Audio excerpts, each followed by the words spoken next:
Em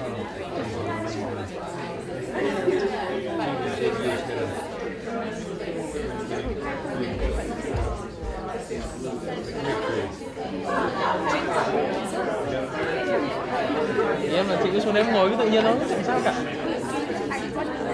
Đấy, thế còn vậy nữa.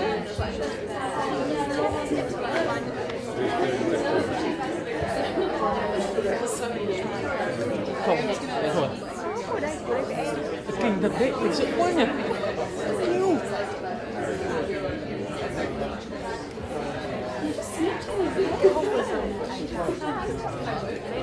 Cá độ bóng đá tóm lại ai là người được chịu hình như vẫn còn vòng chung kết đánh quả chót thì em thắng.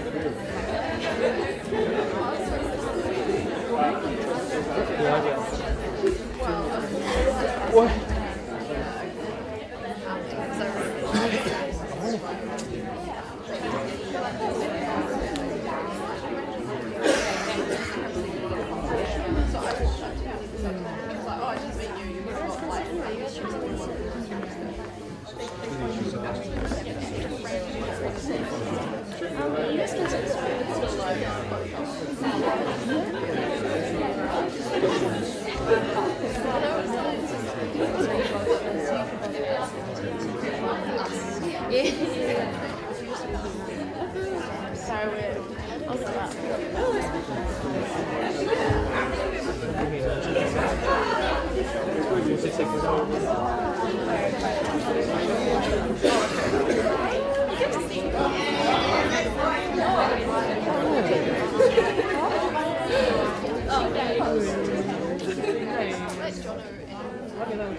Bạn nhá, sự đi đi.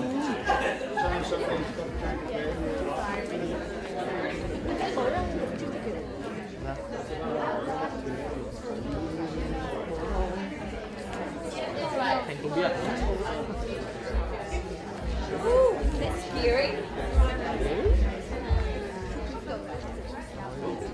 Sợ vãi.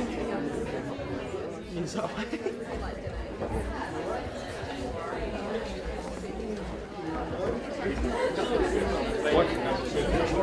Uống keo chưa đấy? Uống keo chưa đấy? Cho mình uống keo này không?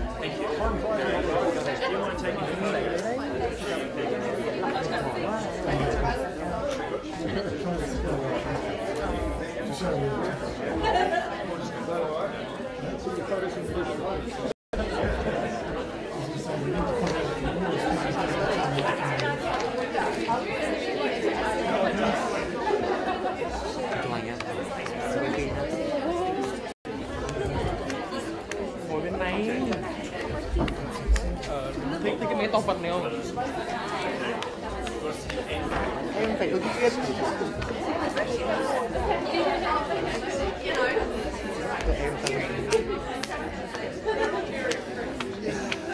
Đó này là chị Trang chọn chỗ đầu tiên. Đấy. Bảo không quan sát địa hình địa thế thì cả. em mặc quần đùi rất là dễ nhận ra đấy. Từ đấy là em. Ông này là ông hỗn quá. Ông này hỗn không?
That's all we do. It's just like we don't talk. That's right, we just feel it.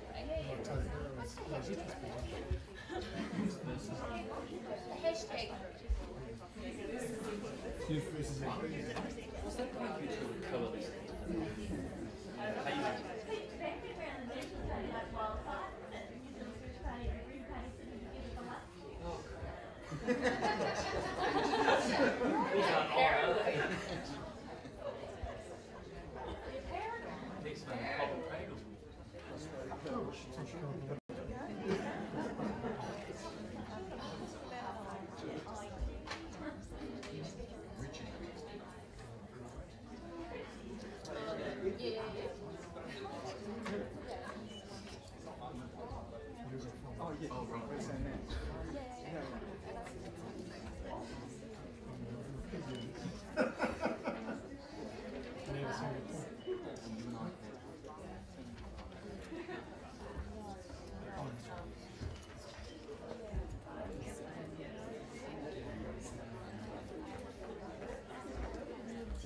Có đâu em cứ làm gì đâu. Cái vào trên chỗ đi không đâu.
Well, good evening, everybody. My name is Dennis McKinlay. I'm the Director of UNICEF New Zealand. It's my pleasure to welcome you all to this youth debate this evening, and I'd like to acknowledge members of Parliament that have come, and thank you for your attendance. Thank our two teams that we have and our two youth teams. I must say I was really encouraged at the beginning, just before, when Simon crossed the floor to shake hands with the opposition. I thought, is this the sign of things to come, that we're going to have a cross-party accord on children? So UNICEF has been calling for that for some time, so it'll be interesting to see. But I think this debate's really interesting going into an election year, and talking to Andrew earlier, we decided that the average age of parliamentarians is probably somewhere around 50, and they're making decisions for, what will affect their lives, maybe for the next 30 years. But our young debaters are interested in decisions that will apply for the next 60 to 70 years. And it's a voice that's not heard, but it's a voice that has a long-term interest in decisions that Parliament makes. And so it's a very important voice, and it's not heard enough in election time. So I'd also like to thank Linda for being our moderator. Thank you very much. And so let's hear what everybody has to say. And Simon, you're, I think... No, you're not. No, stay there. Okay. Thank you, Dennis. Just asserting authority where it's required. And that is my role this evening. Now, for those of you that haven't been here before, welcome. This is the Beehive Theaterette. This is where the Prime Minister does his press conferences on a Monday. He stands at that lectern, surrounded by New Zealand flags and an adoring press gallery these days. Now, you... generally, this is where, naughty things happen, right? So when you're sitting where you're sitting now, you're generally a member of the press gallery, which entitles you to be rude to just about everybody and then tweet about it in a self-congratulatory tone.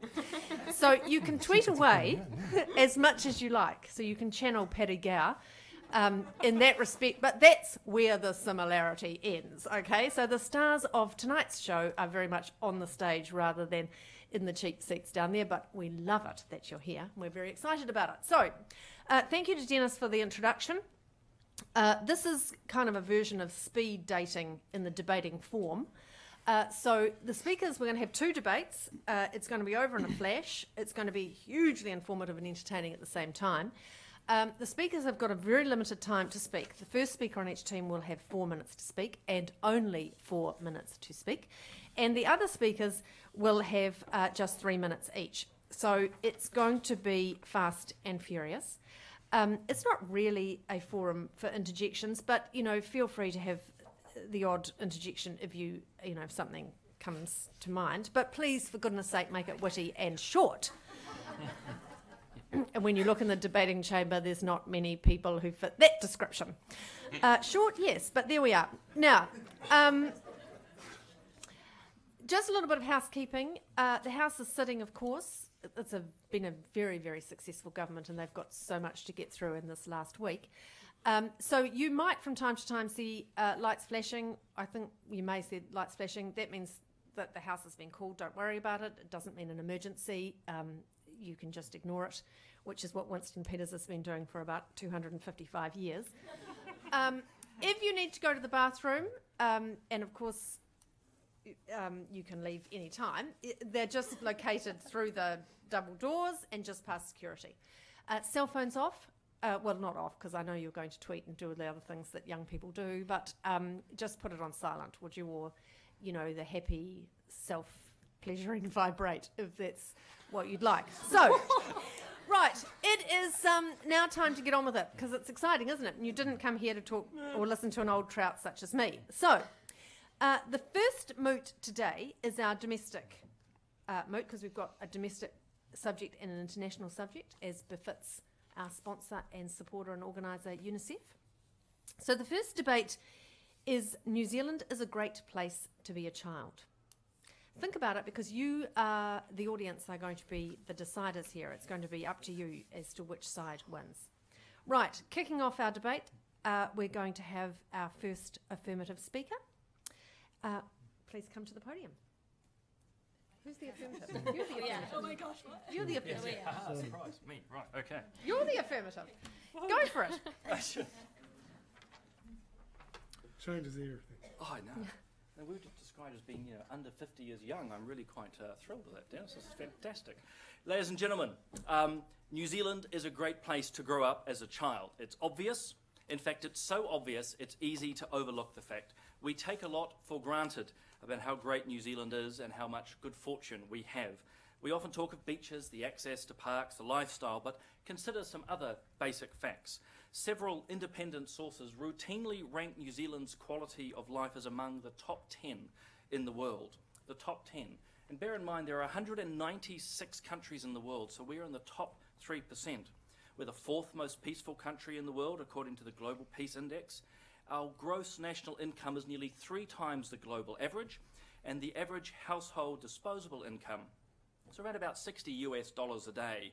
And bear in mind that 80% of the world has that income of $10. So New Zealand, a great country, contextually, to bring up a child. But granted, these are but averages. But stability, peace and prosperity are important factors for our children growing up. But they also provide us as a society with further tools to ensure our children grow up with every advantage possible. In fact, to target those who need extra help. Being the philosophical type, I need to mention Aristotle. He talks about human flourishing, or in the Greek, because it's a Greek lesson for today, eudaimonia. It's all about New Zealand children flourishing. And I think here in New Zealand, and this team with my colleagues will argue this, that we want our children to flourish and to reach their full potential. And I think our society here in New Zealand is a great place to live because we devote so many resources to helping our children. In fact, take just 2 examples: access to quality education and good health care. You see, in New Zealand, the principal activity for children, you could argue, is about gaining an education. And we spend about $12.5 billion a year on education. And you contrast that, in fact, to many parts of the world where a child doesn't even get a chance to have an education. We have the 5th highest rate of students going to secondary school, and 3/4 of Kiwi school leavers get NCEA Level 2, which for older people like me is Form 6 certificate. But turning to health, because I'm conscious of time, Madam Moderator, healthcare. $14.5 billion is spent by you as taxpayers each year on healthcare. New Zealand children can expect to live over a decade longer in the average life expectancy. About 81 is the average, granted for both genders, 81 years of age. Again, 10 years higher. And we have an infant mortality rate of 0.5%, and contrast that with the world average of 5%. So New Zealand is a great country to be a child. There's always more work to be done. I'm sure we're going to hear from the opposing team many negative stats and complaints that things aren't perfect. But we all know sitting here that there is no perfect place. There is no utopia. We can, though, aim for it as best we can, and we acknowledge that there are some countries in the world that will do better than New Zealand, but New Zealand does very well right across the board. And so, importantly, and in conclusion, is that the end of it, or I got You've got 30 seconds. I got 30 seconds. Right, and he's wasted it by pausing. The important thing is this is not just about what the government can do. We as a community do amazing things. There's over 27,000 charities in this country generating millions of dollars of income to actually help people in the community. Their care, their compassion and empathy is what also makes this country a great place to live in and a great place to raise our children. Ladies and gentlemen, this is not only a great place to grow up as a child, it's among the very best in the world. It's all opening That was Simon O'Connor, who of course is a National Party MP. Now, actually, yeah, it was something about the old fogey kind of vibe. I think they figured you were from the Nats. Getting down with the kids is quoting Aristotle, you know. But anyway, I should have thanked the MPs at the beginning because actually it's pretty great, isn't it? It's pretty cool that we've got MPs coming here today. These guys are all busy at the moment, and you know, there's something happening at the moment that's kind of taking up a lot of their energy, and I don't mean Parliament. So, yeah, thank you all for coming, and that was our first MP for the evening, Simon O'Connor. Right, let's hear from the people we've really come to hear, and that's our first speaker from the negative team, who is Bing Ying Lu, who is a Wellington City Youth Councillor.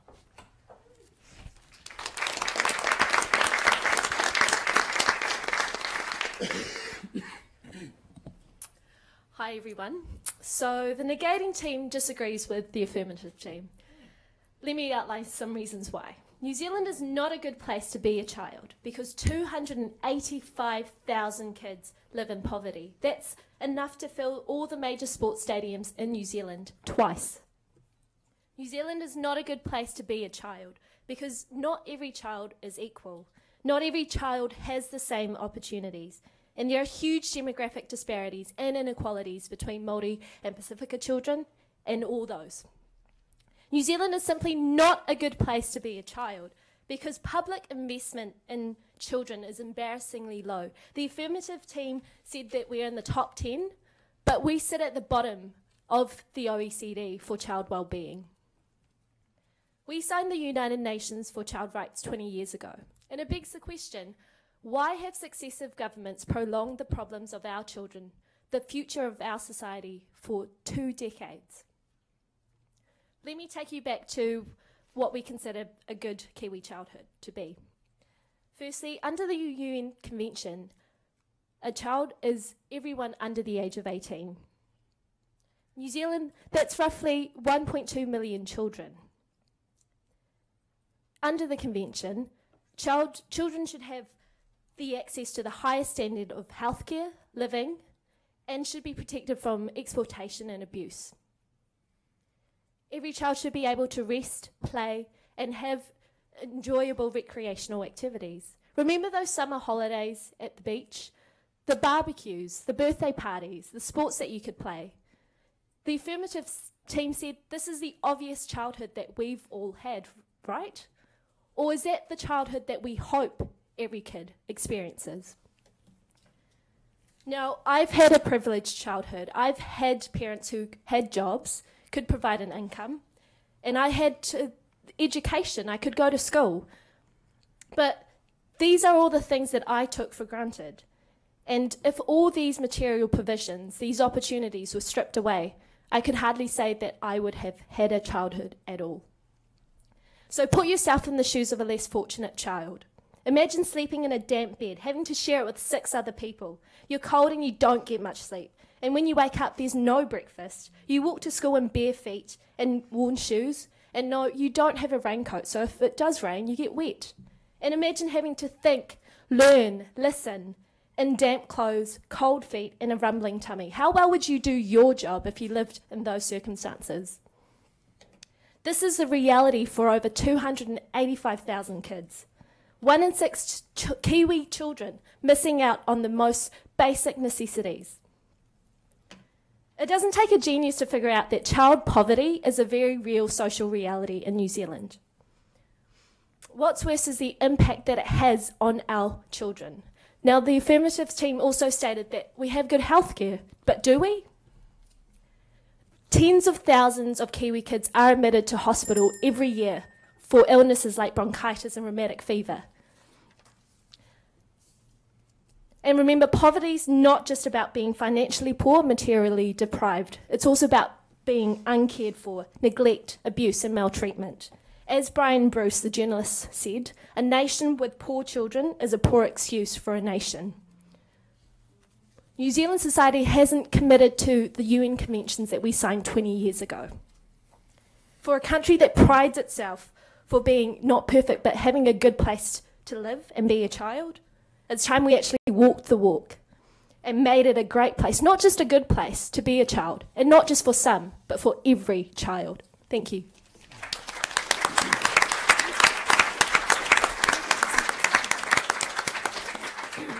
Now, one of the rules of this of these debates is that nothing mean is going to be said about the youth debaters, so that was excellent.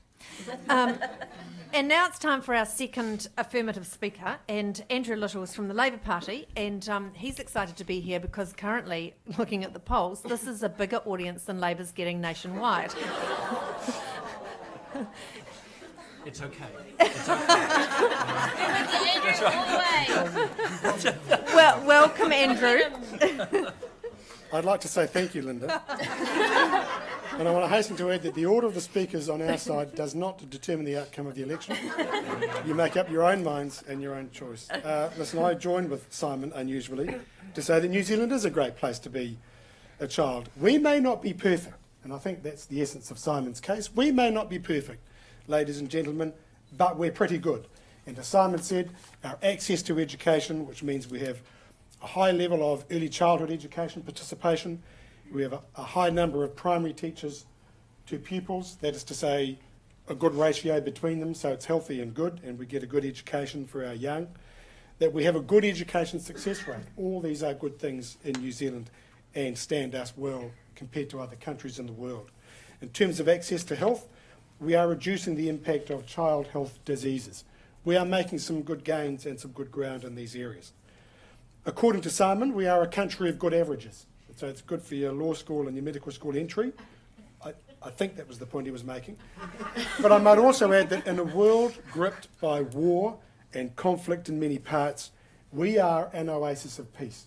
We are not a country in which children grow up fearful, living in terror, wondering what's going to happen next, and frightened for their lives. I want to make a couple of points to our colleagues in the negative team. That while it may well be said that in some measures we are at the bottom in terms of comparison to countries in the OECD, I do point out that the OECD is just 36 countries, whereas Simon's comparisons were with 196 countries. And I think we need to keep these things in perspective. So there. I think also we have, in terms of access to recreational spaces and recreational activity, we are a nation known for our openly free and accessible national parks, our reserves, our parks with playgrounds in them, beaches, and all the sort of things that Materia loves to talk about and celebrate. We are a great nation of physical expression, and so I don't think we should go overboard in that. It is true, and we acknowledge, and I have to concede, that 285,000 children are, according to the statistics, the National Party statistics, living in poverty, and I acknowledge that we need to do better. But as I said at the beginning, on behalf of Simon and Materia, we are not saying we are perfect, but we are pretty darn good. I want to just take a cultural dimension for a moment and say that we are a nation that nurtures cultural expression and sporting excellence at an early age. We are not just the nation of Harry McCleary and Slinky Malinky. We are not just the home of men whose mothers are pirates and the scene of Fire Mountain. We are a nation that nurtures some of the best talent in the world. Let's have a look. And we are a nation whose talents know no bounds. Lord, Lydia Ko, Eleanor Catton, who's kind of moved past the youth category, admittedly, but she's still young enough for us to claim that. Look at our YouTube channel stars. So many I can't even name them. But they've appeared in the papers. They've appeared in the papers recently, and it is happening. And the vast number of young rugby league players who we are routinely supplying to Australian NRL teams. This is a creativity not achievable in a country or an education system that stifles and cramps the creative spirit. Ours is a country that lets the wild run free, whether it's ideas, creative expression, native animals, or the Green Party. Simon said Aristotle called this flourishing. Well, Aristotle, as he told you, was a philosopher. I'm going to quote somebody even more authoritative, an economist called Maslow, who described this as self-actualisation. We are a nation of self-actualisers. In fact, New Zealand is such a great place to be a child, some don't want to stop being one. That's why we have Parliament. We are a good country. If we just look past some child poverty, a little bit of family violence, some other imperfections, you will see this is a great place to be a child.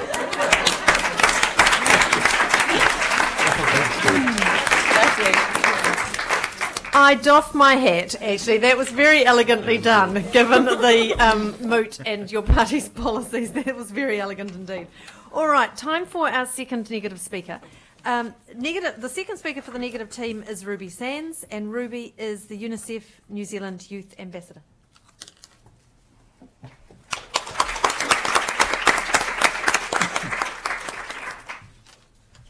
I find it very interesting that the affirmative team talks about the recreational opportunities that are provided to our young people. Even just reading some of the reports that are coming out of the Children's Commissioner, that are coming out of Max Rashbrook's work, are saying that children are being denied access to music lessons, to sports. They don't have the uniform, they don't have the shoes, and they don't have the money to access after school games and Saturday netball because the prices are going up. Ladies and gentlemen, New Zealand children have the right to meaningful consultation on decisions that affect them, and the recognition that if issues affect their parents, then they also affect the children, and children need to be consulted in this process. If New Zealand truly is a great place to be a child, the negating team believes that Parliament would actively engage with our young people in decision making. One of the main ways that citizens can have a direct influence on the creation of legislation is to make a submission during the select committee phases. But for young people, this process is often intimidating, and should they be called up to speak to their written submission, are unable to travel to Parliament without the support of their schools or their parents. My second substantive point is to talk about the people in our society and the children who are not equal with other kids, and they're not born equal. So for our Maori and Pacifica children living in New Zealand, the odds aren't great. The odds are stacked against them. 1 in 3 Maori children and 1 in 3 Pacifica children are living in poverty, which is double the number of Pākehā children. And one of the key issues here is overcrowding, and this is a huge problem for Pacifica and Maori children. 43% of Pacifica people and 23% of Maori live in homes requiring an extra bedroom. So imagine being a child and sleeping in a living room or sharing bedrooms with adults. When interviewed, children living in these situations spoke about a lack of privacy, arguments and tensions which affect family relationships, and difficulty in doing their homework. Having your own bedroom or sharing your bedroom with one other sibling is a right that a lot of kids take for granted. And I really think that when we look at other indicators, if they could have this area to call their own, we would see improvements. And overcrowding also allows infections and illnesses to spread quickly through households, which means that these children are more susceptible to flus and colds. So 72% of all Pacific people live in the most deprived neighbourhoods in New Zealand. And schools in these deprived areas where these Pacifica students are attending school have huge difficulties attracting and retaining experienced teachers, low levels of attendance and high teacher burnout. The negating team does not believe that our children are on an equal playing field, and we firmly believe that your location within New Zealand should not determine the quality of your education. And we hear it at university when students talk about entering into the higher schools or schools that are perceived to be better and using lower schools as a way of getting work experience before entering those higher decile schools. Maori and Pacific people are also more likely to be employed in shift work, which means that their children miss out on that quality family time either before or after work or after school, and miss out on the presence of their parents in their home, and are therefore more likely to be left unsupervised in the home. And the areas where the 72% of all Pacific peoples live is categorised by poor quality of housing, low decile schools, and high densities of alcohol stores, cheap takeaways, and are often located far away from the city centres. These places are categorically not good places to be children. And in the reports, they talk about how parks aren't safe to go to, how people sit in the parks and drink, and they don't feel safe accessing these areas. Thank you.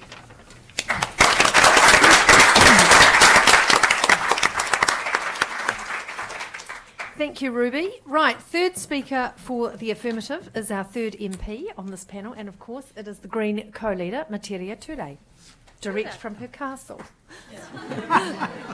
I am the princess. Kia ora koutou katoa. Is there any place better in the world to be a child than this place, Aotearoa?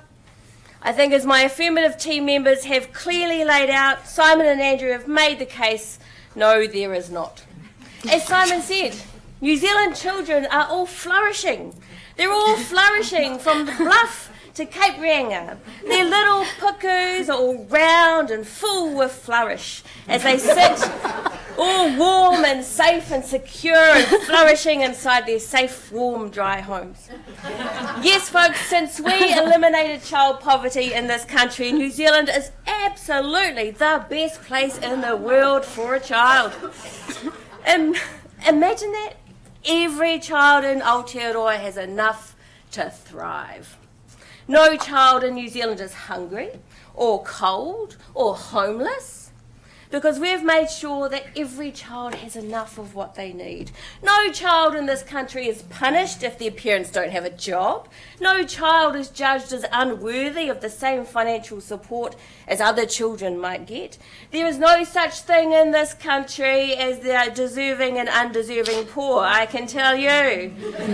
Because we have worked out what it takes for children to thrive, and we make sure that they have enough. Because children are at the heart of all government decisions in this country. It's true. Trust me, I'm a politician. Just look at our rivers. Gone are those old polluted days. Now your kids and their kids can swim in our rivers and in our oceans knowing that the water is clean and pure. The rivers and beaches are clean enough to swim in. Even our water is flourishing. Look at the economy, boy, that's flourishing. It's really great for kids now. We've paid off all that debt we got into with giving tax cuts to the rich. Every growing up has a great job, and there's so many more mums and dads that can now choose to stay at home if they want to take care of their little ones. Our public education system is flourishing. Children are learning science and social studies and history and music and art, not just reading, writing and maths. Teachers are respected to get on with the job they're trained to do, being experts at teaching our kids. Every child is able to reach their potential in this great country, be included in our wonderful, inclusive and caring society, and contribute to all our well-being when they grow up.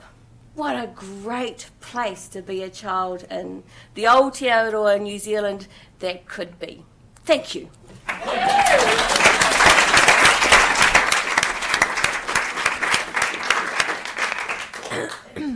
And now Materia is taking the tongue from her cheek.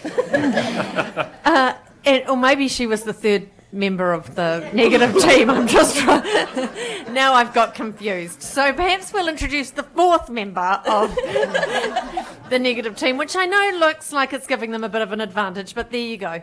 And the third member or fourth member is Rawenia Thompson, who is from the Victoria University Students Association.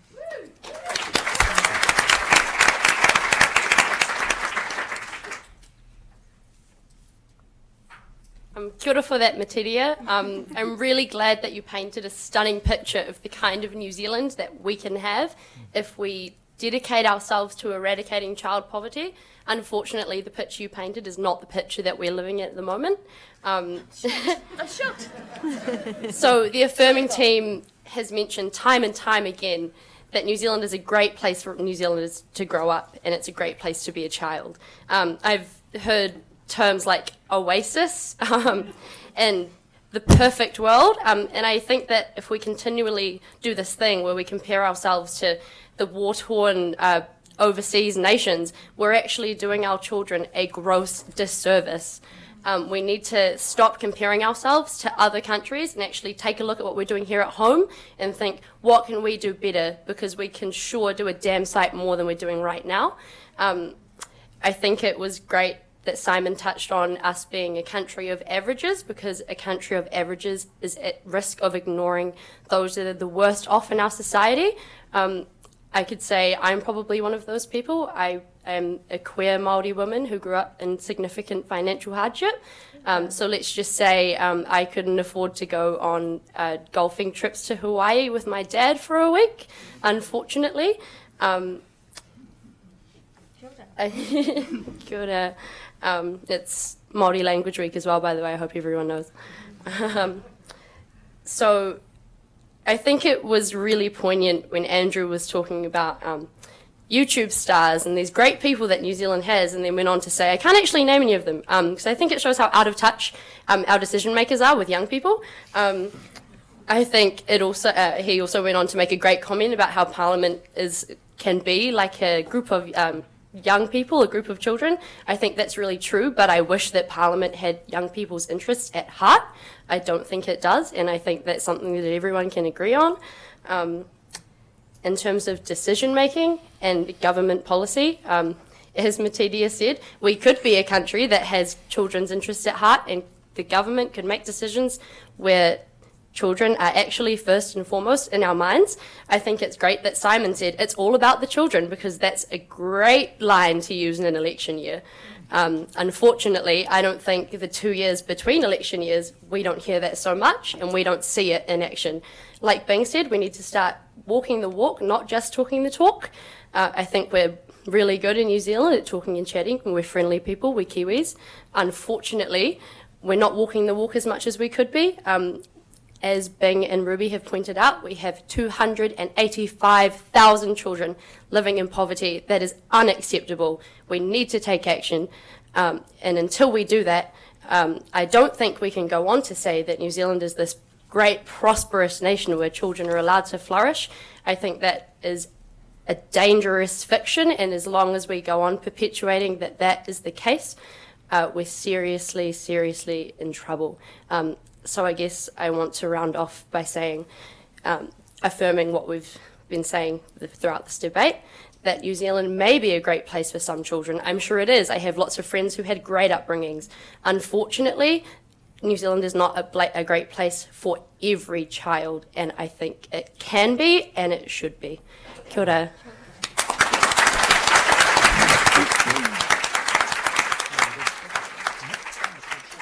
Kia ora. That was a very fierce way to end for the affirmative team. Right, now is this exciting part of the debate where you get to decide which side you think carried the day.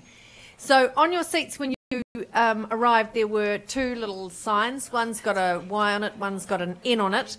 The Y obviously is for the affirmative team, and the N is for the negative team.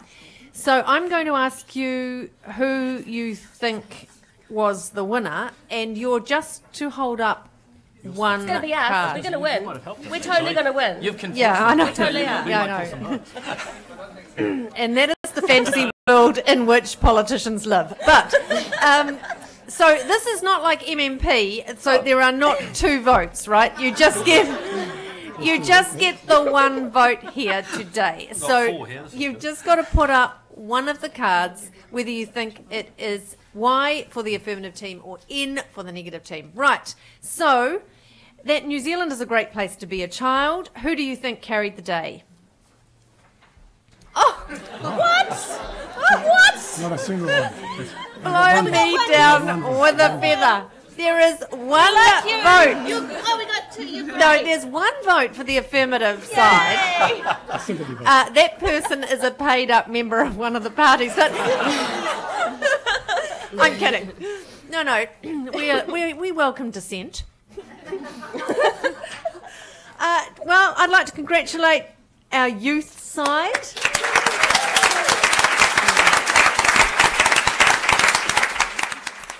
Well done, you guys. It was a terrific contribution, and let us thank our elected representatives.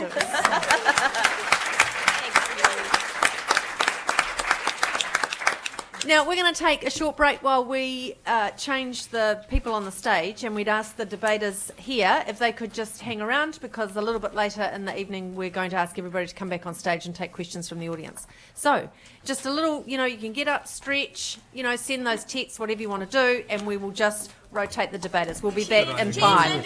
Thanks, guys. Yeah.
Maybe not enough sleep. My house was so cold when I got home.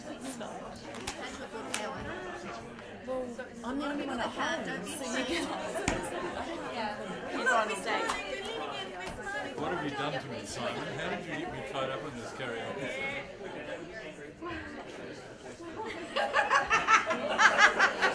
Yeah. Was that Colin Craig? Was that Colin Craig?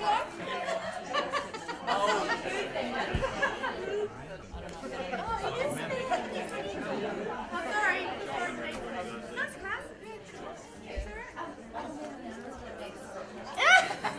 Are we allowed to go in there for a cigarette? I'll see you're all weird. I'm not that... Oh, but I've got all my Mondays off from now on. I'm not mentioning it, I hope you don't mind. I'm using exactly I'll that. talk to you after if you like. Great.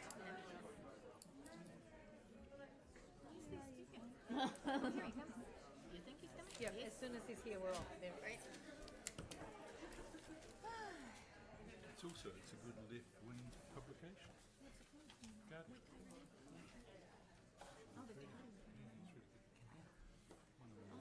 Okay, we're back and racing to the next moot. So the second debate of the evening, as I said at the beginning, this one's got an international flavour, and it's run in exactly the same way. So the first speakers on either side get a 4-minute slot, everybody else gets a 3-minute slot, and then you get to vote, which is the exciting bit.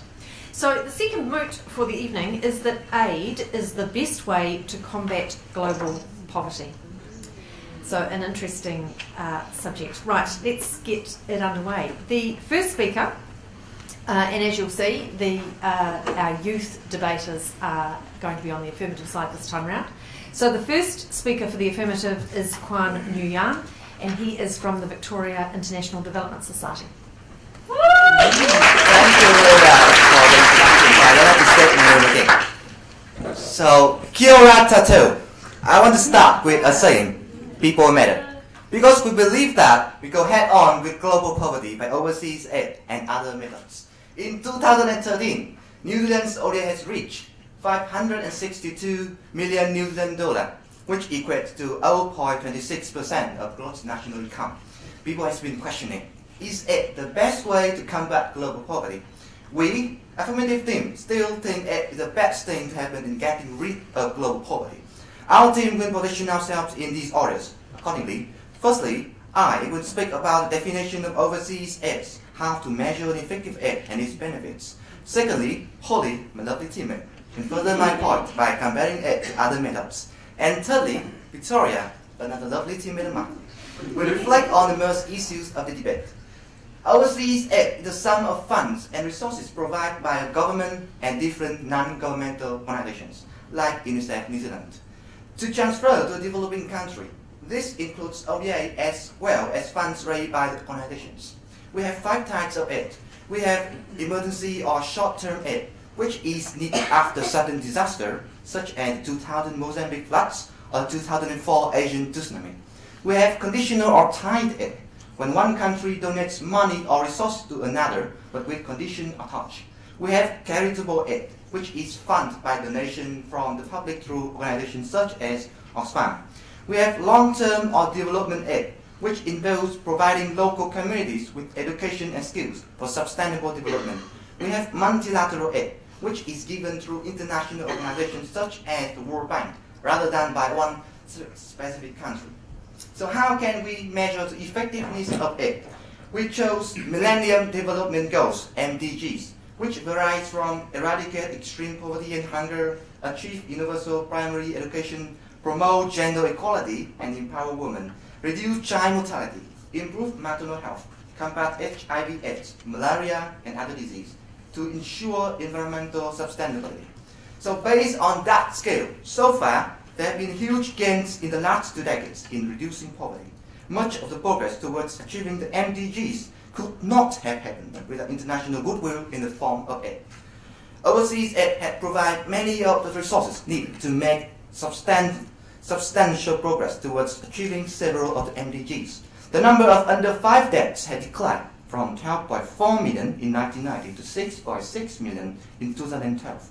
The number of people living on less than $1.25 a day fell from 47% in 1990 to 22% in 2010. There was also improvement in gaining access to improved drinking water sources, which now more than 2.1 billion people can use. In 2012, 9.7 million people were receiving antiretroviral therapy for HIV.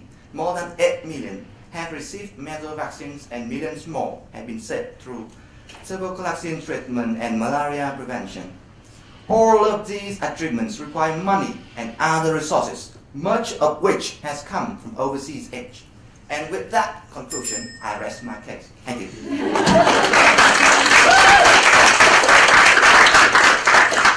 Right, it's going to be a facts and figures kind of debate, you can tell, can't you? So instantly those poor MPs are on the back foot.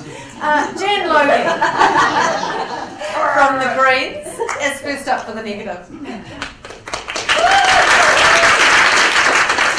The idea that aid is the best way to combat global poverty is a reductionist idea that takes no account of the complexity of our world. Tonight, John Hayes, Tracy Martin and I will conclusively put that tired myth out of circulation through the power of our reasoning and sheer weight of evidence. I will offer a radical post-colonial environmental perspective. Tracy will provide a uniquely New Zealand first perspective, proposing a focus on reverse migration. Got to interrupt and say that everything New Zealand says is uniquely New Zealand. It's not coming on my time. And John Hayes will put the nail in the coffin of the moot with a right-wing conservative perspective completely at odds with my own. This is not contradictory, might I say. It is proof that no matter what paradigm you're operating in, we are right. Unlike the affirmative, who seem to think that the number of types of aid we have is proof of purchase, that the more we have, the better it is, I think is just proof that how wrong it is. If you can't have one thing to sort it out, it's not going to work. And conveniently forgot to mention that the Millennium Development Goals, in terms of poverty reduction, only had regional impact, and actually there was an increase in relative poverty over the same time period. Selected data. But anyway, on to my point. To start our case, I will make 3 points tonight. You've got Aid, 30 seconds. Oh no, come on. It's used to hide exploitation. It can't compensate for the harm of free trade, and it will not stop the poverty currently being created by climate change. Last week we saw, no, actually I'm just going to talk about climate change, because I'm agree, that we're seeing it in Africa and Pacific have not contributed to the emissions, and they are not contributing to them now, and yet they are going to be hit hardest by climate change. 70% of Africa's population is dependent on agriculture that will be wiped out by climate change, and we know entire Pacific countries will be put underwater by climate change. Aid is going to do nothing to reduce those emissions. And as long as we continue the myth that aid is the best way to address global poverty, we whitewash the history of human, environmental and economic exploitation and savagery that started with slavery and colonisation and continues today through corporate and political exploitation and destruction. My God, aid is decidedly not the best way to combat global poverty.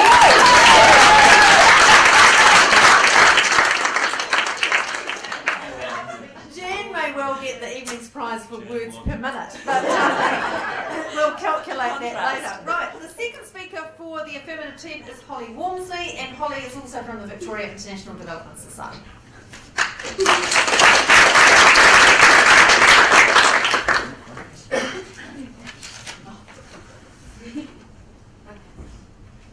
Good evening, ladies and gentlemen. I'm the second speaker for the affirmative team. The first speaker for the opposing team said that climate change isn't going to be helped by aid. I think climate change is pretty inevitable, and so we're kind of it's a happening thing. So give up now, Hilda. Stop distracting me. So although you say that aid won't help, what else will help them when they have nothing left to trade? They need aid at the moment. So the first speaker from our team stated the different kinds of aid and how we can measure and how it is working compared to the Millennium Development Goals.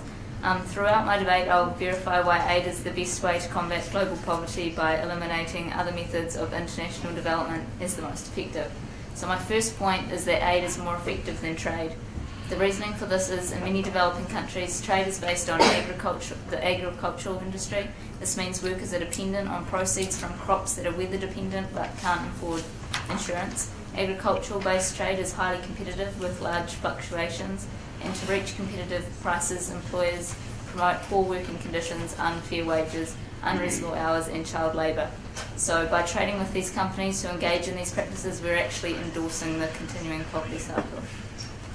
Aid before trade is necessary, particularly after large natural disasters, to provide food and shelter, preventing immediate poverty while rebuilding infrastructure to recreate an environment to trade from. My second point is that aid is more effective than government policies. The biggest problem with governments in developing countries is not that they don't have the laws but to protect the vulnerable, but that they don't police them. Transparency International examined school management in 7 African countries where it was reported that they were being made to pay registration fees even though primary schools are legally free. Human trafficking is another very large contributor to global poverty. Police often contribute to the problem, forming a protective bond with traffickers, and will take girls back to brothels when they come seeking help, despite laws such as Thailand's 2008, come on, Anti-Trafficking in Persons Act, which prohibits all forms of trafficking and prescribes penalties from 4 to 10 years imprisonment. In conclusion, my team is clearly right in saying aid is the best way to combat global poverty because, unlike trade, aid provides money where it's needed, working from the bottom up, not from the top down.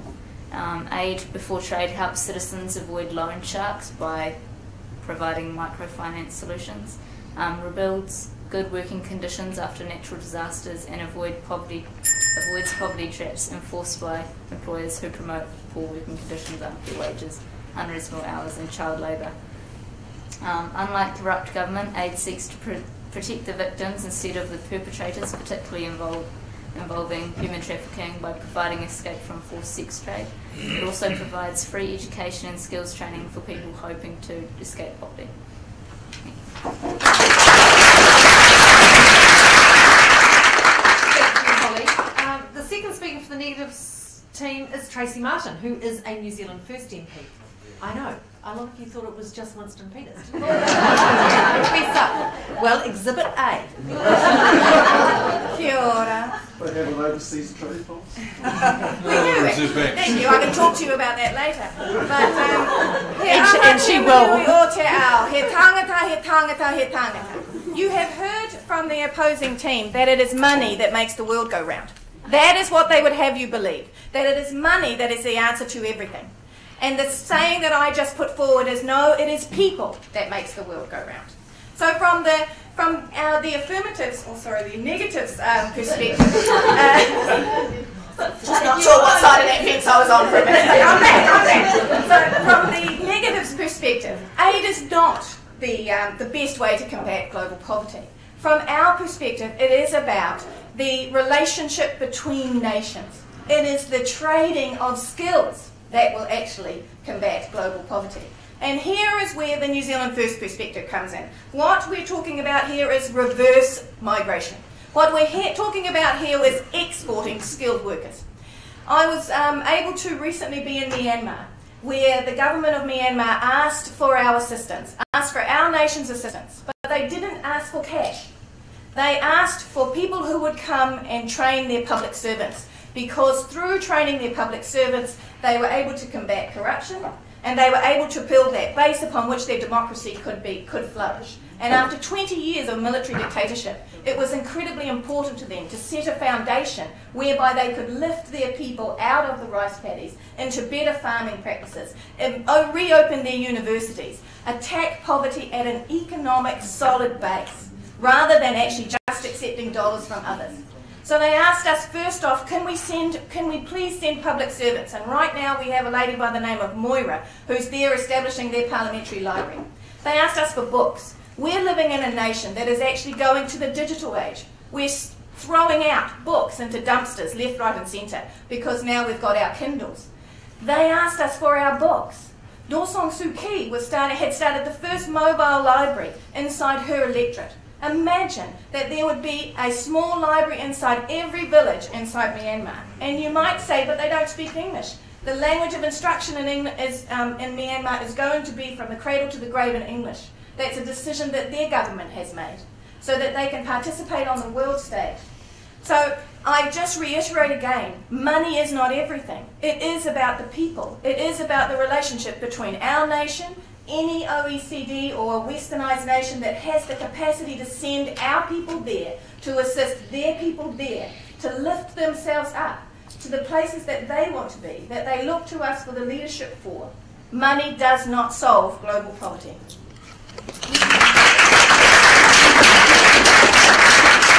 Short and sweet. No GST on that. Right. 15% less. Yeah, exactly. Right, the third speaker for the affirmative team is Victoria Ray, and Victoria is from UN Youth. Thank you, kia ora tātou. So I have the privilege of speaking as third speaker for the affirmative team today, but before I come to the conclusive reasons why we have proven how aid is the best way to combat global poverty, I'm just going to quickly address some points that the negative teams raised. So we've seen Jan come out as first negative with a lot of rhetoric and a lot of very long-winded introductions and didn't really get a chance to come down to any sort of substantive points. We see that she talks a lot about climate change and how aid is not going to solve climate change, but really what is going to solve climate change at the moment. We have countries who aren't ratifying things within the United Nations, but climate change is a problem that is altogether separate from aid. Aid works as it's going to help people, as in we can give money to countries who are suffering, where we can give money to... sorry, I'll come to the point of what aid is really shortly. But on the point of climate change, fundamentally, it's a lot more of a collaborative effort that's actually needed rather than just talking about aid. Then we come to our second negative speaker, Tracy Martin, who comes out and says that the affirmative team's tried to tell you that money is the only solution to this problem. We, as the affirmative team today, have never actually defined aid as just money. I think you'll find when our first affirmative speaker came out, he told you the different kinds of aid there was. Emergency and short-term aid, charitable aid, conditional and tied aid, long-term development aid, and multilateral aid. We never said that you cannot, that aid is something broadly defined. There's such things as in-kind aid, where you can deliver skills and books to countries who need it. And finally, we actually get to hear what kind of further misguided arguments are going to come from their third speaker, but I can't wait to hear them. So we've seen in today's debate, there's been a lot of arguments over facts and a lot of arguments over figures, and people have just thrown figures out, but I'm going to bring you back to the kind of emotion and the kind of real feelings that are behind these problems. Global poverty is something very real and something very complicated. It seems when you're a lot older than maybe the youth of today, you kind of get distanced from the actual feelings and emotions these people in the countries are feeling and tend to get tied up in figures and long-winded arguments. But we see that when you're looking at a girl in Cambodia who's working in a sweatshop, what is their negative team's argument? They've said aid is not the best way to solve global poverty, and yet have never put forward their own arguments about what actually is going to solve global poverty. So what we in the affirmative team today say is that if they don't have a solution, if they don't have another option, that aid in fact is the best way to solve global poverty. We see that when we're looking at poverty, it's often put in terms of dollar figures, people who are unable to live under a certain amount of money every week. But what we see is that aid, through in-kind transfers and skills transfers and money transfers, is the best solution that's able to collaboratively solve all of these problems. We see it as about the relationships that countries have with each other, and that they're going to give money and give services and give in-kind transfers of books and of healthcare products and of technology that is going to create an atmosphere where aid is conclusively the best way to solve global poverty. Thank you.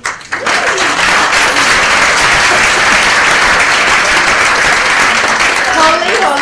She looks so polite, didn't she? That was a slap down. Right, so to try and recover some ground, the third speaker for the negative team is National MP John Hayes. Good evening. Aid is the best way to combat global poverty, and with great respect, a bit of grey hair gives you some experience. Keep in mind the motto of the New York Yacht Club: youth and enthusiasm will always be outwitted by old age and treachery. And that's why I'm here. In the 1970s, I started work before you guys were even thought of, and we had a Prime Minister called Norman Kirk. He is the only man in this country, the only leader of this country, that has taken our aid to 0.53 of 1% of GNI. And I believed in that man, and I got involved in our aid program. And yes, we didn't just send money. We sent aircraft from made in Hamilton across to Bangladesh, and we proceeded to spray the rice paddies. Do you know what we did? We buggered up their protein supply because we killed all the fish in it. in the paddies. So that's why that didn't work. And then I believed, we had a lot of, before you were born, pedal drills. Cam Calder over there knows about them. The old thing that you go to the murder house and they wound them up and it hurt like hell and the kids just cried, but don't worry about it. We sent them to Sri Lanka and we were setting up a dentist training school to improve the lot of the young people. What happened? I happened to go there 4 years later as working in a High Commission in Singapore, and all the stuff was sitting rusting on the end of the wharf. If you think that you can provide books as we did on the Solomon Islands, $12 million worth of them under Marion Hobbs, none of them ever turned up, money went into back pockets. If you think about all of those issues that are going on, the green issues, the destruction of tropical forests in Solomon Islands, for example, why do these things go wrong? Because we have governments that are corrupt, we have politicians that are corrupt, we encourage, by giving all of this aid and putting in back people's money, putting it in people's pockets, you allow the politicians in Papua New Guinea to give away 10 million kina each a year. It is corrupting. You're a politician in the Cook Islands, you say, yes, I'll have your big building. So we build a building in Rarotonga, it's straight across from Trader Jack's bar. What is it? It's a court, new court. Looks great, straight out of the middle of China, built by Chinese. The problem with it is that Asians and Polynesians have different sized bums. We could have an example, but we'll leave you there. And what it is that in the toilets in this court system are this wide. But the Polynesians need them this wide. So that's the first thing. The second thing is all the glass is 3 mils. Doesn't worry about the building code. No, you need the next big cyclone we get there, it's all going to bugger up. Listen, ladies and gentlemen, aid is totally corrupting. I bring you, and I've left it over there, but if The Guardian says that in between 1970 and 1998, it was a huge transfer of money to Africa. Under aid, under the bank, it moved poverty from 11% of the community to 99% of the community. Sorry, to 66% of the community over that 50-year period. And why? Because aid is corrupting. It doesn't matter how you do it. What you've got to do is you've got to free up things, give people a fair set of rules for everybody to work under in the same way, free up trade, because it's trade, as China has demonstrated, lifts billions of people out of poverty, and you release entrepreneurship of communities. That is really important. That's why your assertion is wrong.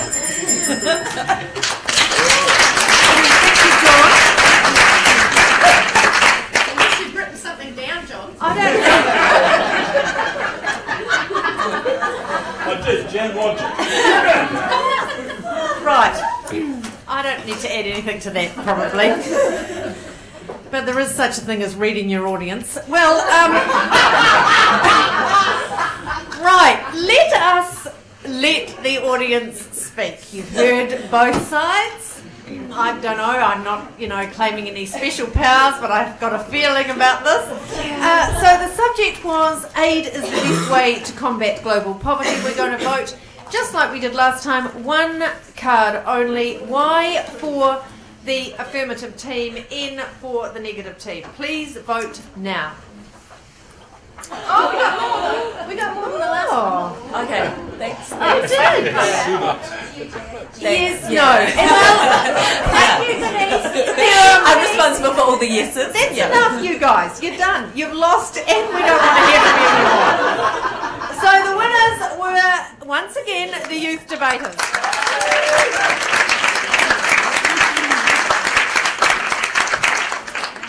Now, before we do anything else, I want to again thank our MPs for giving up their time and participating today, because that's really appreciated. And I would like to invite the other debaters to the stage. It's going to be a bit of a crowd in, but that's okay. And we'll take some questions from the audience, and I think we've got some questions via social media, and everyone can have a chance.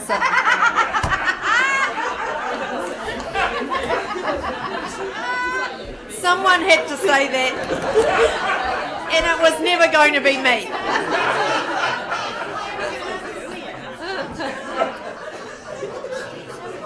Okay, so cosy. We'll accommodate. We'll be fair with the microphones. It's kind of all in together now. Questions from the audience? Has anyone got a... Settle down, settle down. See how quiet. Look, ready, prepared. Exactly. That's right. Cooperative, eager, polite. Yeah, and then we have the MPs. Right. Questions from the floor. Has anyone got a question?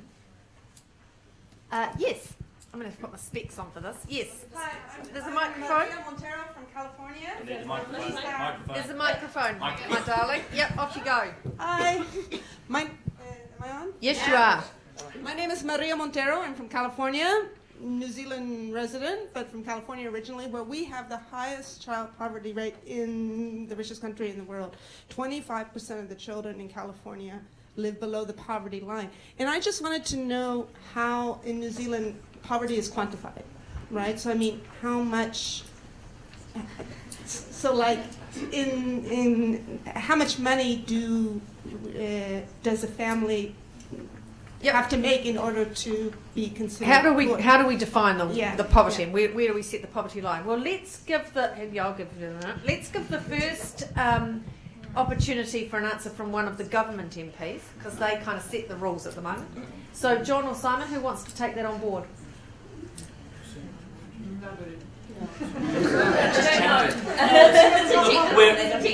Look, the long and short of it is it's an arbitrary measure at times, or there's a multiplicity of measures which makes it quite difficult, and that's been one of the challenges on the political scheme here. So, even with the 6 of us, there'll be disagreements on what is and isn't measured. I mean, so that's why we're just taking it over time. It's not easy.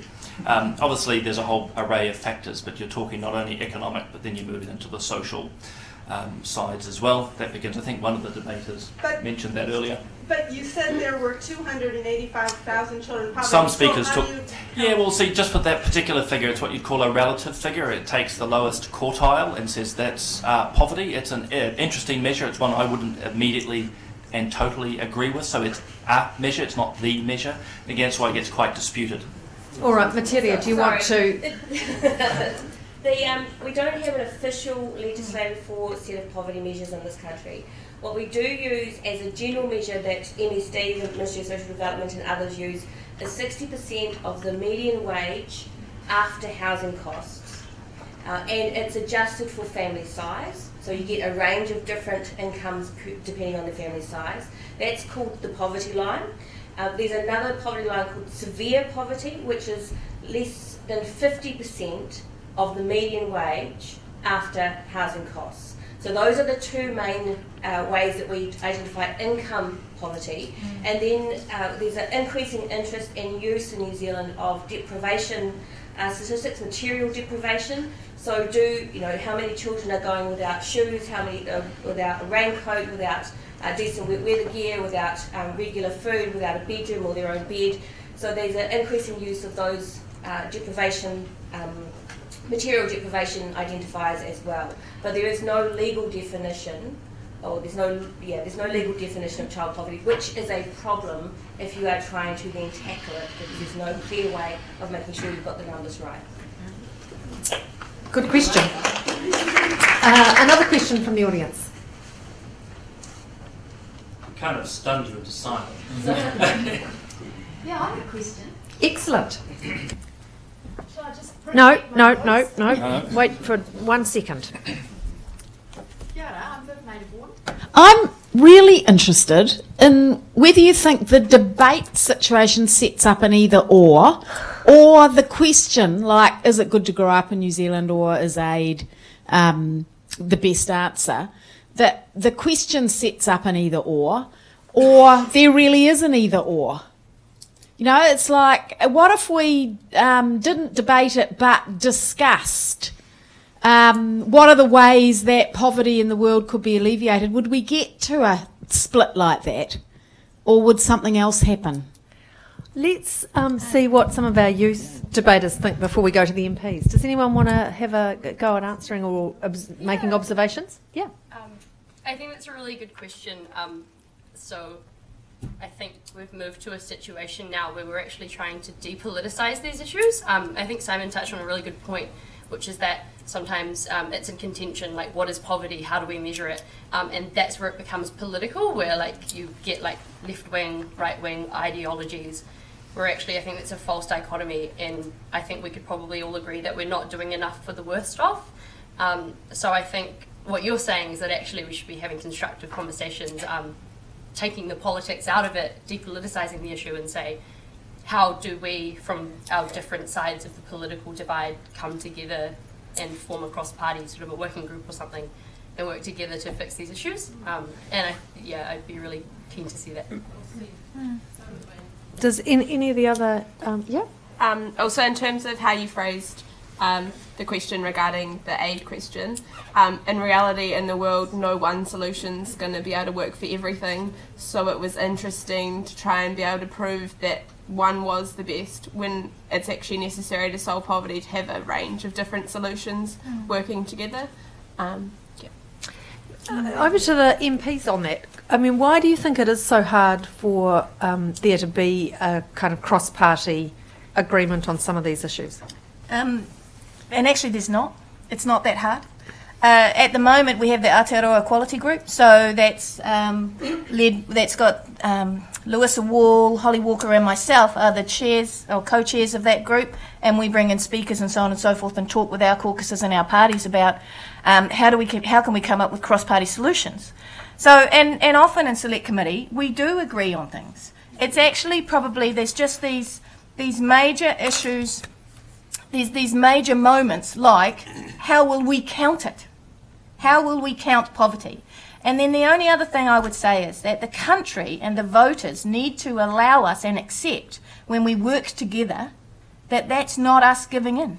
Because actually there is a certain echelon out among the public who don't want us to agree. So, you know, we work together on lots of things. It's just every now and then we run up against a massive one, and the massive one at the moment is, should we count poverty or should we not? And if we are, what will we use? That's my answer. And I think, I disagree with those who say you can depoliticise these questions. Yes, we can have discussions, and we can reach a point of consensus. Ultimately, what these things come down to is the distribution of wealth, and ultimately the distribution of power. And as we know, whether democratic systems or not, power is not easily relinquished, and wealth is not easily redistributed.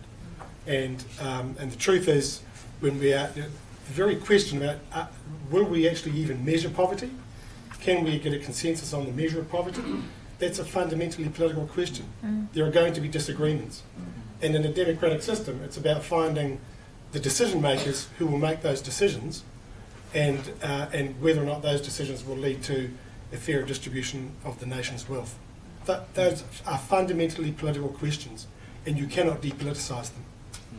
So that's fine, but you can all work together. And if you look in the Foreign Affairs space, where our Foreign Affairs Select Committee, not this government, the previous one, the government didn't have a majority in it at all. We had to work together, and what we try to do is to leave the political baggage, Andrew's stuff, at the border, and across the border we try to work as New Zealand Inc. And I think it's right. One of the young people were talking about there is actually no one answer. There's a whole lot of variety of things that you can try, and you do have to try them because you never know what outcome you're going to get from a particular policy decision. But in the aid area, it's really fundamentally difficult to deal with bad government.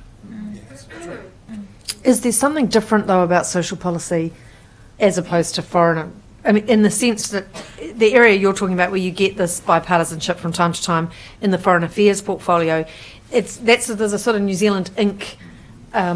Framework around that anyway. And there's always a sense that, you know, if between governments, foreign ministers are going to represent New Zealand, whatever stripe they are, and it's going to be the New Zealand badge they take out. It's not going to be the National Party rosette or the Labour Party rosette or the Green Party rosette or whatever. It's different in social policy, isn't it? Jan? I would just say just a point that I think there's a difference, but actually there isn't not all of us buy into the New Zealand Inc. I personally find the concept of considering our citizenship as an incorporation offensive, and our role in the world in that sense. And we have a different view. For us, the emphasis should be on fair trade and our role globally around promotion of fair trade and multiple solutions like focusing on climate change mitigation and our responsibility of leadership on that, and also acknowledging the history of colonisation globally that's led to this unfair distribution of wealth globally. And that is very much at odds with the other parties. While we will always seek to find commonality on specific points, the framework that we're working within is around seeking agreement, but there is a different worldview. What do you guys think when you hear the MPs talking like this? I'm quite sad and disappointed to hear that, honestly. In saying that, I understand what you're saying, I see where you're coming from, but these are important issues, and when you get into political arguments, that sort of halts any progress that can be made, and actually we owe it to our kids to make some progress on these issues, and we owe it to the world to put aside political divides sometimes. I know it might be rich coming from someone like me who isn't in your shoes, but I think as a young person saying to you, I think we expect more. Yeah. Can I just say, somewhat counter to Jan's comments, that in the last Parliament we did a report, our select committee did a report on aid and poverty and stuff in the Pacific, and that report had 40-odd recommendations that were unanimously agreed across all parties. So Labour, National and actually Green, Keith Locke. And it wasn't easy to get us into that space, but we worked at it and we got there. So I don't quite share Jan's view of life, and there's the example on the table. And I can still seek agreement. Sorry, And I think I find that disappointing too. I mean, I think Jan's great. Don't get me wrong, but I find it. Jan is great. I find it disappointing that we keep looking for who to blame, whereas actually let's just focus on the issue now. Let's stop talking about in this context. Let's stop talking about who did what, and let's just say this is the problem on the table, and let's come up with a solution across it. You know. So I find it disappointing too when you sit in the House and you end up with you did this and you did that and you did the other thing. Let it go, guys, and let's just solve the issue on the table, you know. Yeah, I absolutely agree with Tracy. And just one sec. There's an issue around our whole society and our culture that actually tries to pull people down. Anybody puts up a good idea, what do? We destroy them. Media starts with the problem, and for some reason our communities always really want to do that. Think of something simple: collect the rain in the winter, use it in the summer. GST off food. In my electorate, we've been 10 years, arguing on a coin over saving winter water. Lovely to hear you again, John. But Ruby. Our young people aren't voters, the people that we've been here advocating for, and I think in some ways, particularly at younger ages, they're not politicised, and so we need a non-politicised outcome for our young people that's cohesive, that will really push for kids to be at the forefront of their development in their younger years. On Ruby's point, I also found it interesting that none of the politicians responded to her point in the debate about youth being involved in government and having youth's voice heard. They all kind of just glossed over it a little bit. Why do you think that is? Because they realise that it doesn't happen, that youth aren't involved enough in having their voice heard. Can I make 2 points to that very, very quickly? First and foremost, a non-political environment is not a democratic environment. You don't have a democracy without politics, because all of us here have different views and opinions. You just think about your own friends group. Not everyone agrees with you. In fact, if everyone agrees with you, you call it totalitarianism. The second point's around engagement. I think one of you raised it really important, select committees can be a really difficult space. It's weird enough as an MP sitting behind those screens. But equally, you know, we are looking at, we stream the videos live now. We do video conferencing. Of course, we don't force you to come before us if you don't choose to. But events like this through UNICEF make a difference. The fact that you're live streaming this and people have been tweeting and Facebooking to me and to others, there is plenty of engagement. So there's always room to improve. I suppose that's the theme of my talk from the start. But I don't think it's black and white in terms of there's no engagement. I think what we as a group perhaps need to hear is from you, how do you find, what are the better mechanisms? So it's not starting from nothing, I'd like to think, but what are the better mechanisms so that you know that you're heard, I think would be a way I'd put it. And also on engagement, it's a lot of the time young people who are engaged have already sought that, they've had that path for them. A lot of the time the people who say, the children that we've been talking about, they are suffering, but they don't have those opportunities to be engaged. They don't have access to the computers or social media, or they might not be able to watch this live. So engagement is a lot broader as well, I think. I did go out with a colleague last week to a school holiday program and asked those young people, like, what were the issues for them that were really important. And it was fascinating. There was a lot of links to what your team was saying. It was around music, it was around food on the table, it was about having enough clothes and feeling safe at home and there not being bullying and all, like, yeah. And I mean, it's one of the reasons I'm still the chairman of the board of Mahurangi College. It's that while that area has social deprivation scores of 8, we have the largest Kiribati community in there with social deprivation scores of 2 inside it. So, you know, it's actually interacting with everyday people inside our communities, and I believe we all do that. So there are formal ways to certainly interact, but there are informal ways. I go home every Friday. I'm in my town on the weekends, you know. So, and I talk to the people and the young people in my town. So we don't live in ivory towers. We live in the real world too, you know. Do you want to respond?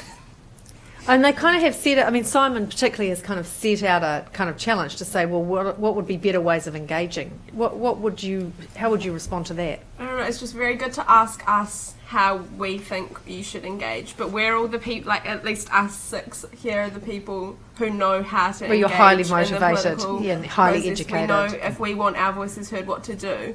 It's more concerning that it's the people who don't know what to do and who don't know how to have their voice heard that often get left out. Because it's very well to go back to your community and have a yarn to some kids about what they feel like they want to change in New Zealand, but after that what happens? Nothing really happens. They just go back to Parliament the next week and forget about talking to those kids because they've got other issues to deal with. That's really interesting because we take, I'm going to speak for myself, I take that voice into every meeting I go to.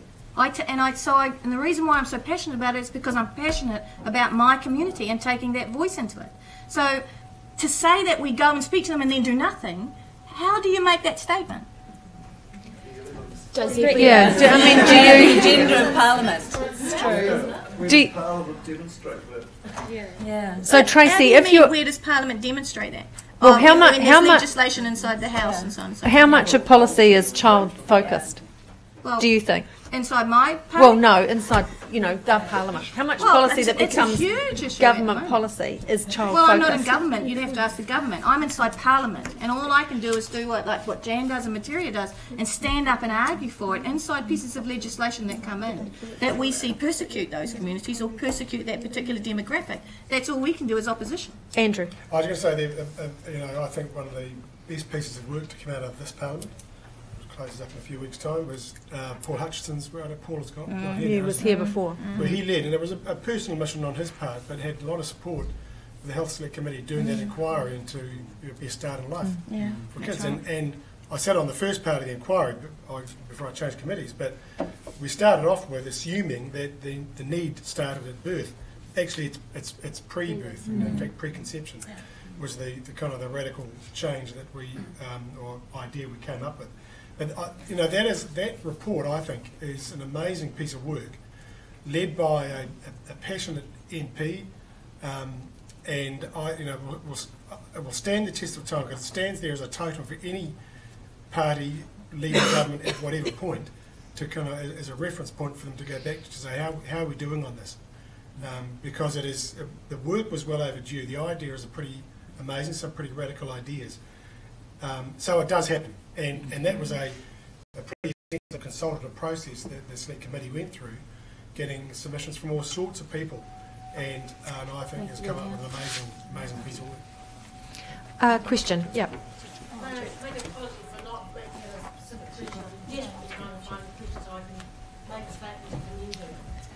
So I'm Paula Splin, and I'm on the board of UNICEF, and I also look after the quit line for New Zealand in my day job. I commend the comment about challenging the politicisation of all of this process. I think you should hold that thought. Don't let the system corrupt you from it. In the end, you have to challenge the system to keep it honest and keep it true. It'll always be what it is. It will always look after itself. But you challenge it and you will get the change that you need. So hold that thought and don't ever let it go. And for the bravery of saying those things, I think they were really fantastic. My question for you is, if you saw the system responding to you positively, like I heard you, what do you think you might see? I ask you to look behind you, the UNICEF boards, that is a democracy doing something that isn't political right around the world. So that's what this is all about. So how do you get change without being caught in politics? What would you see? Is there one thing that might make you believe that you'd made a difference or that they'd heard you? Who'd like to answer that? Hard one, isn't it? I think it's seeing just in your everyday, you don't see your friends going through problems. I mean, I was talking to my friend who grew up for one day. Friends kept coming to her saying, my uncle's been abusing me, or I've been living in this situation and this is what my life right now. But having to deal with that as a year 9, that's pretty hard. So I think it's also being exposed to the various opportunities that other kids have. So like, I think Tracy was she had to go into back to the house. That she goes into her communities and talks to her children, the children of her communities, but does every single MP do that?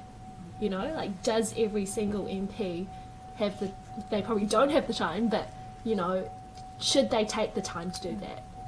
Well, when you say they don't have the time, I mean, that's how an MP spends their time in their constituency, or if you're a list MP in the area that you're allotted, is entirely up to that MP. And I mean, what we know is that, and you can confirm this, I mean, if it was a Chambers of Commerce event that you were invited to, would you go to it in your electorate? Generally, yeah. So I mean, that they make that a priority. Well, yeah, that's right. We go to things we're invited to, but we do make the effort. I mean, Tracy's one, and we do it in our own ways. I think the issue I've got is about the nature of politics. Politics is about who holds the power, who holds the power to make the decisions about who gets what resources. That is what it's all about. So the politics of that we are engaged in every day is very real when there is very, very different, radically different views about who should be holding the power and who should be making the decisions about the resources going to whom. That is what we do. That's the nature of our job, and it plays out in people's lives. I mean, we take that. The decisions we make every day affect every child every day. I mean, we take that responsibility seriously. So while there's a sense of like politics is bad because there's argument, actually politics is all about regaining control and over the decision making. So we do have an obligation to be looking at reformation of the system to make sure that those who are affected, well, the Greens' view is those who are affected by decisions are the ones who should be making the decisions. I mean, but we are in a particular kind of system of politics that makes that very difficult, as much as we might try to make it happen. So there's lots of options for how we could reform the way that politics is done so that it is genuinely democratic and genuinely participatory, because that's the problem. People who are affected by the decisions have no capacity to engage in making them, and you should be. That's the great challenge, I think, for New Zealand politics. Can I just add, in coming back into what you're saying, this is top of my head, but I reckon somewhere between 30 and 45% of our work as politicians is in the space of dealing with the allocation of resources in the community that affect young people. Because if you add up the health vote, the education vote, and a good bit of the social welfare vote for starters, that's the bulk of where the money's spent. Transport. I mean, you know, you're not just talking about social policy here. We're talking about every decision that is made by a government has an effect on a child. So at every point, children need to be built into the consideration. At very least, that's what we can do. It's easy enough to do it with the current system we've got. Andrew, you wanted to say something? I support what Matilda has said, but also add a thing an observation I made as a union secretary too. I think as a country we do conflict very badly. We are not good at conflict, and actually having disagreement is perfectly healthy. Having conflict is perfectly healthy. It's the way we manage it, and we deal with it. And we've got to. These are, as Matilda was saying, these are fundamental questions where there's going to be a divergence of views, and there'll be some heated disagreements and so on as well. But that's not a bad thing to have those debates and arguments. And whether we call it politics or whatever we call it, you've got to have the discussion and the debate. And accept there's going to be differences, and we have to argue our various points. But that's not a bad thing. We've just got to make sure it doesn't turn violent. But in that conflict you're talking about, I mean, in the political process, the combination of what Materia was saying and John and Andrew, I mean, if politics is about maths, who has the numbers to push through the agenda, it's also about trade-offs. And isn't one of the problems here and one of the frustrations that is being reflected in what the youth debaters are talking about is that often it's those areas of interest for young people are the things that are traded off, when you're trying to resolve some kind of conflict. All right, look, we could talk about this for ages, and I appreciate there's more questions, and there's questions coming through on social media, and I'm really sorry, but, we're out of time. So I want to just thank all the participants today. I think it was really fantastic. It was a fantastic idea by UNICEF in the first instance, so congratulations. Any opportunity to bring young people to Parliament and have MPs actually sitting in a place where they have to listen to young people and their views is a fantastic thing. And I think you were terrific ambassadors today, so thank you. Congratulations. That's it. That's the end of it. There is a thing called Google Handout, which Hangout. See how old I am? But what am I meant to say about it? What's this Google thing? No, I know that. Go on.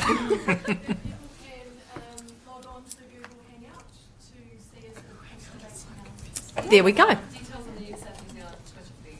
Fabulous. There we go. All the details are on the UNICEF Twitter feed, UNICEF New Zealand Twitter feed. Go there and have a look and see what everyone else has to say. Thank you for your attention, and have an evening, or have a great evening. Thank you very much. Thank you very much.